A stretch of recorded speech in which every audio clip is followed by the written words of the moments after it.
Dear son, I'm sitting in the kitchen right now. Same kitchen table we've had for 40 years. There's a coffee ring on the wood I never bothered to sand out. Your mother used to put a coaster there. I'd move it. She put it back. Small thing. Stupid thing, really. I can afford to replace this table 100 times over. I could have replaced it 30 years ago. But I'm looking at this ring right now, and I'm thinking about how much time I spent making sure we'd never have to worry about money, and how little time I spent sitting here when it mattered. You're probably wondering why I'm writing this.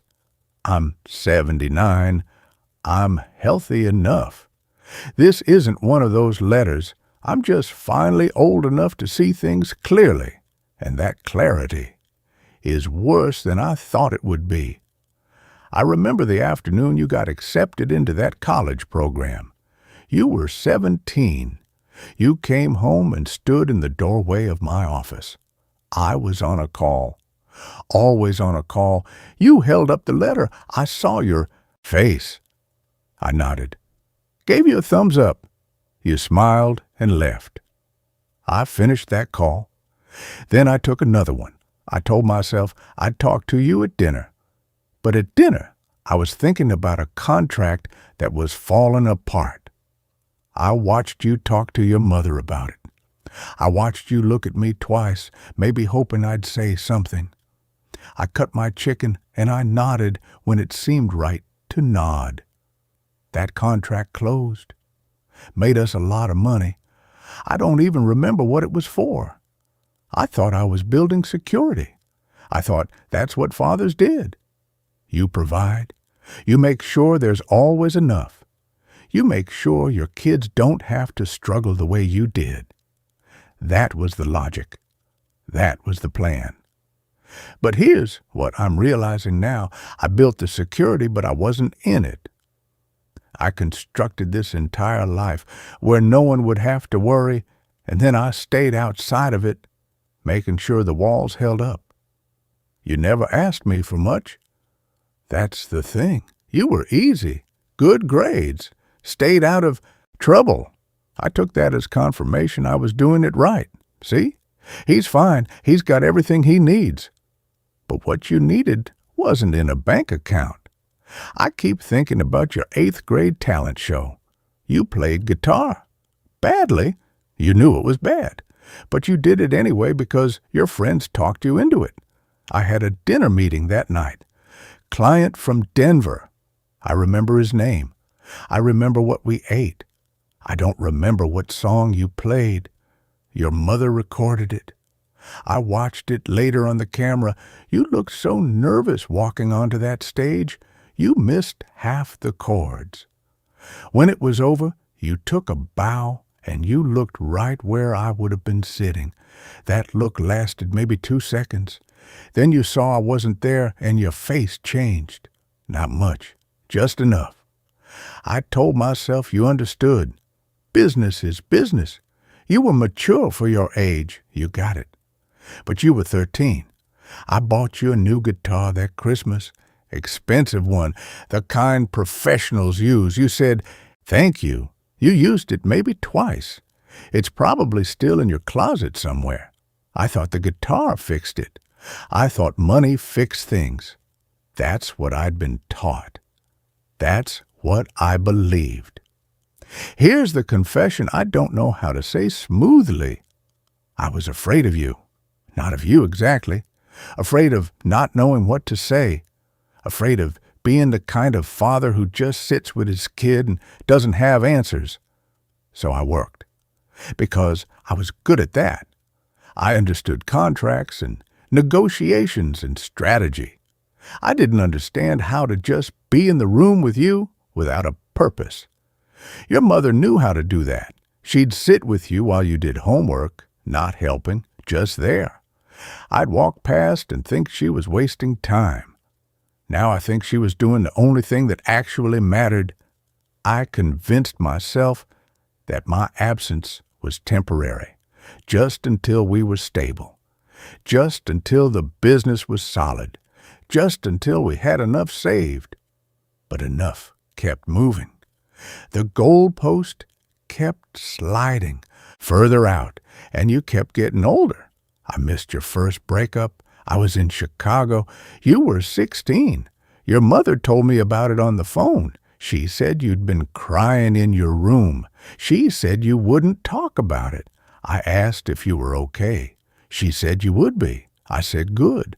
I had a meeting in 15 minutes. I should have come home. I should have canceled everything and come home. But I didn't, because I thought what you needed was stability. I thought what you needed was a father who didn't fall apart when things got hard. I thought being strong meant being absent. I'm not telling you this because I want you to feel sorry for me. I don't. I'm telling you because I spent decades thinking I was making the right choice, and now I know I wasn't. And I don't know if saying that changes anything, but I need to say it. When you got married, I gave a speech. I practiced it. I made a joke about how I'd never seen you that happy. People laughed. You smiled. But I realized something while I was standing there looking at you. I barely knew the person you'd become. I knew facts about your life. I knew where you worked, who your friends were. But I didn't know you. Not really. And whose fault was that? I kept waiting for you to need me. I kept thinking one day you'd come to me with a problem only I could solve. But you stopped doing that around 15. You learned to go to other people, your mother, your friends. You learned I wasn't available.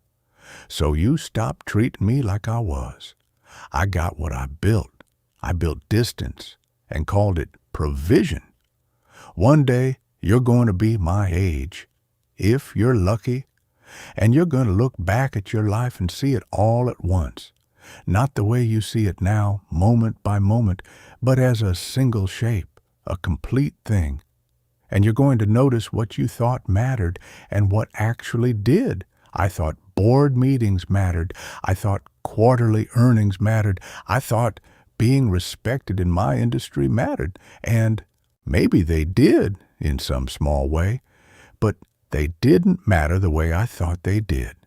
They didn't hold up. What held up were the things I missed, the spaces where I should have been. Those are what I see now. Those empty spaces have more weight than anything I built. You're going to have your own version of this. Different details, same shape. You're going to be busy.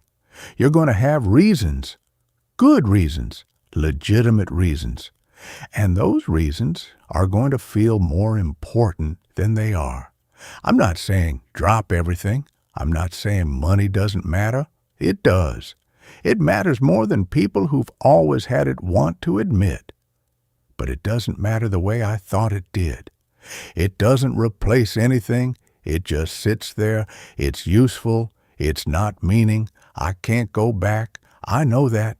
I can't give you a childhood where I was present. I can't sit in that audience at your talent show.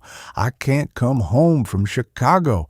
I can't be in the kitchen when you needed someone to just sit there while you figured something out. I can't undo the distance.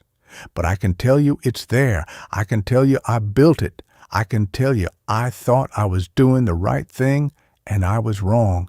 I don't need you to forgive me. I don't even know if I'm asking for that.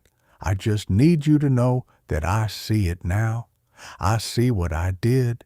I see what I didn't do. And if I could go back, I'd choose differently. I'd choose the coffee going cold during a conversation.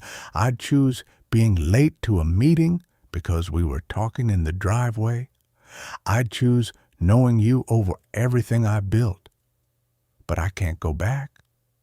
So I'm just sitting here at this table, looking at this coffee ring, thinking about all the choices that felt so urgent at the time. They weren't.